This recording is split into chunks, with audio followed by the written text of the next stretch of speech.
Hello दोस्तों, आज का लेक्चर में प्रत्यावर्ती धारा से संबंधित कुछ परिभाषाएं बताई जाएंगी आपको। तो जिसमें पहला है आयाम। इन परिभाषाओं को हम पहले भी पढ़ चुके हैं इसके पहले वाले क्लास में, लेकिन यहाँ पर आपको धारा से संबंधित परिभाषाएं हैं इसकी। आयाम किसे कहते हैं? जब कोई वस्तु धारा I या विभव V, ठीक है, इसमें से कोई भी अपने मध्यमान से एक तरफ जितनी अधिकतम दूरी तय करता है, आयाम कहलाता है। इसको आप फिगर से समझिए। देखिए, जब कोई वस्तु, एक हम लोग सरल लोलक ले लेते हैं या झूला ले लेते हैं, जैसे झूला झूलते हैं, ठीक है, तो ये हुआ। अब यहाँ पर ये पॉइंट, यहाँ से झूला स्थिर रहता है, अपने साम्यावस्था पर रहता है। अब यहाँ से ये इसकी मध्यमान स्थिति है, ये एक तरफ पहले जाएगा, यहाँ पर आएगा, इसका ये मान यहाँ पर अधिकतम आयाम होगा, ठीक है। फिर ये यहाँ से वापस लौटना शुरू करेगा, फिर इस स्थिति पर आएगा, फिर यहाँ से इधर जाना शुरू करेगा, यहाँ पर भी ये अपने अधिकतम मान पर जाएगा। यानी एक तरफ यहाँ पर अधिकतम मान तय किया, दूसरी तरफ यहाँ पर अधिकतम मान तय किया, फिर यहाँ से ये आएगा, यहाँ पहुँचेगा। तो यहाँ पर आयाम से मतलब क्या है कि जितना एक तरफ हो अपने साम्य अवस्था से, यानी इस मध्यमान अवस्था से एक तरफ जितना अधिकतम दूरी तय करेगा, वही यह आयाम कहलाता है। ये पॉइंट यहाँ पर आयाम कहलाएगी और इधर की आयाम कहलाएगी। परिभाषा: जब कोई वस्तु यानी धारा या विभव B अपने मध्यमान से एक तरफ जितनी अधिकतम दूरी तय करता है, आयाम कहलाता है।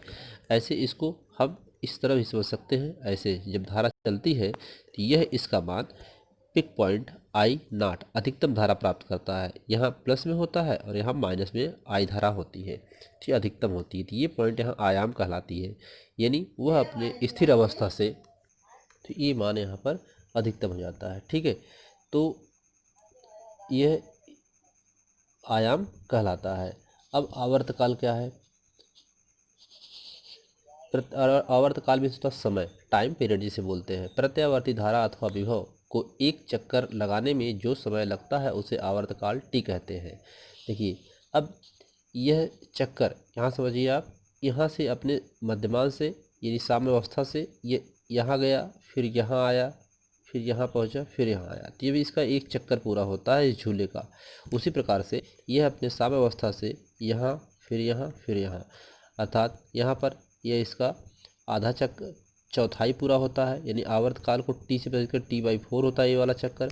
यहाँ पर T/4 आधा चक्कर हो जाता है, यहाँ पर 3T/4 हो जाता है, T/2 आधा चक्कर, 3T/4 यहाँ पर हो जाता है, और यहाँ पर T पूरा चक्कर हो जाता है।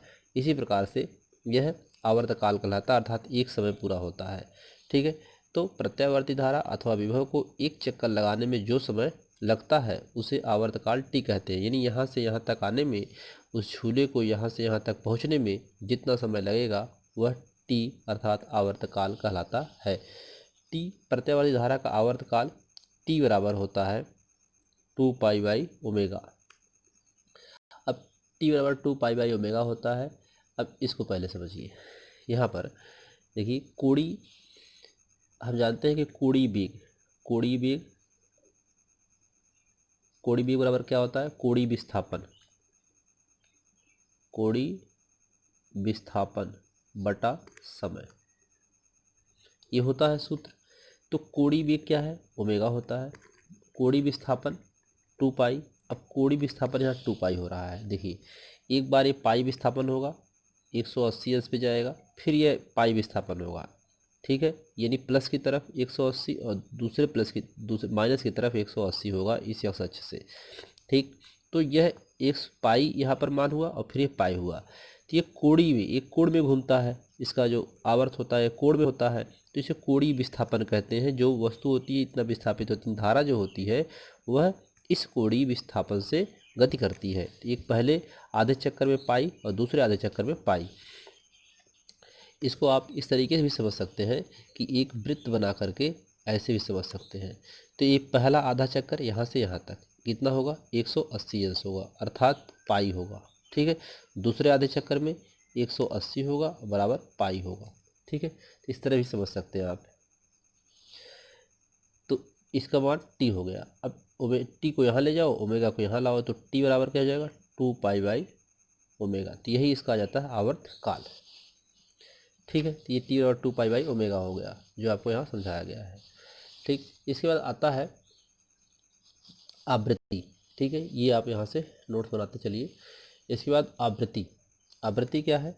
आवृत्ति धारा यानी एसी, प्रत्यावर्ती धारा एसी, प्रत्यावर्ती धारा क्या बोलते हैं? एसी बोलते हैं, अथवा विभव बी द्वारा 1 सेकंड में पूरा किए गए चक्रों की संख्या को आवृत्ति कहते हैं। इसे इस माध्यम से प्रदर्शित करते हैं।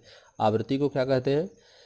कि 1 सेकंड में जितना चक्कर वह पूरा कर लेती है। अब देखिए 1 सेकंड में यह झूला जितनी बार इतना चक्कर मार ले, ठीक है, 1 सेकंड में मान लीजिए 10 बार या 20 बार या 30 बार, 40 बार, 50 बार, जितना चक्कर मार लेती है वह क्या कहलाती है? आवृत्ति कहलाती है। वैसे यहाँ पर भी, ठीक है, तो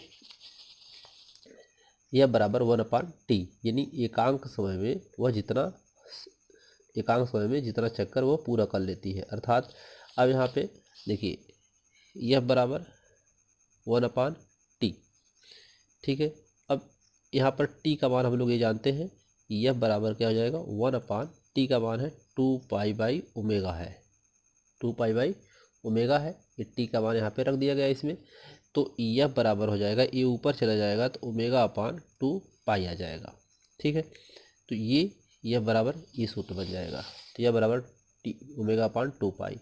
मात्रक इसका होता है साइकिल पर सेकंड, CS का इन्वर्स हो जाएगा, अथवा हर्ट्ज होता है, HZ से प्रदर्शित करते हैं। भारतवर्ष में प्रत्यावर्ती धारा AC की आवृत्ति 50 चक्कर प्रति सेकंड है, जबकि USA में 60 चक्कर प्रति सेकंड है। हम लोग भारतवर्ष में जो प्रत्यावर्ती धारा होती है 1 सेकंड में, अर्थात उसकी आवृत्ति जो होती है 50 चक्कर होती है, 1 सेकंड में 50 चक्कर लगाती है, ठीक है, तो उसे हम आवृत्ति कहते हैं। अगला है कला। कला किसी भी तरंग में उपस्थित किसी कण की स्थिति और गति की दिशा की पूर्ण जानकारी देता है। यानी कला जो होता है वह कोई भी कण हो, चाहे वो तरंग हो या वह धारा हो या कोई भी वस्तु हो, तो उसमें कण उपस्थित होते हैं उसकी स्थिति और गति की दिशा की पूर्ण जानकारी देता है। यानी इसकी दूसरी परिभाषा देख लेते हैं पहले। तरंग गति करते हुए किसी क्षण कण की स्थिति तथा गति की दिशा को जिसके द्वारा प्रदर्शित किया जाता है कला कहलाता है। अब ये कह रहा है जैसे यहाँ पर आपको 2 प्रकार की तरंगें दिखाई दे गई हैं, तो एक इसमें यहाँ से है, दूसरी यहाँ से है। तो आप देख रहे होंगे कि इसका जो स्थिति है P और Q, इस x अक्ष पर, जो आपका x अक्ष है, इस x अक्ष पर P और Q बिंदु क्या है? स्थिति है। स्थिति इसकी आप देख रहे हैं समान होती है, और जो इसका दिशा होती है, दिशा यहाँ पर ये थी, यहाँ पर दिशा ये है, यहाँ दिशा कुछ है, यहाँ दिशा कुछ हो जाती है, ठीक है, दिशाएं इसकी बदलती रहती है, ठीक है। तो दिशा और स्थिति को व्यक्त करता है कला। तो यानी कला जो होती है 2 बातों पर निर्भर करती है, एक तो कण की स्थिति क्या है, दूसरी कण की दिशा क्या है। तो कण की स्थिति यहाँ पर देखिए समान रूप से है, यानी कला की जो स्थिति होती है वह समान होती है, लेकिन दिशा उसकी अलग अलग होती है, ठीक है। तो कण की स्थिति समान होती है, आप P और Q बिंदु को देख सकते हैं, और कण की दिशा जो होती है वह हमेशा बदलती रहती है, अलग अलग, यहाँ पर कुछ है, यहाँ पर कुछ, या धारा अलग अलग दिशा में दिखाई देती है, तो धारा अलग अलग दिशा में हो जाती है। तो यह 2 बातों पर निर्भर करता है, एक कण की स्थिति पर, दूसरा कण की गति पर। तो कण की स्थिति समान होती है और दिशा अलग अलग होती है, ठीक है।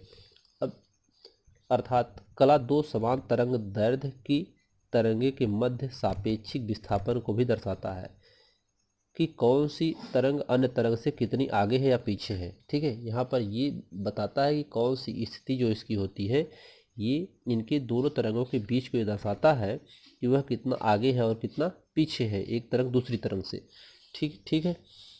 तो बस इस लेक्चर में इतना ही, धन्यवाद।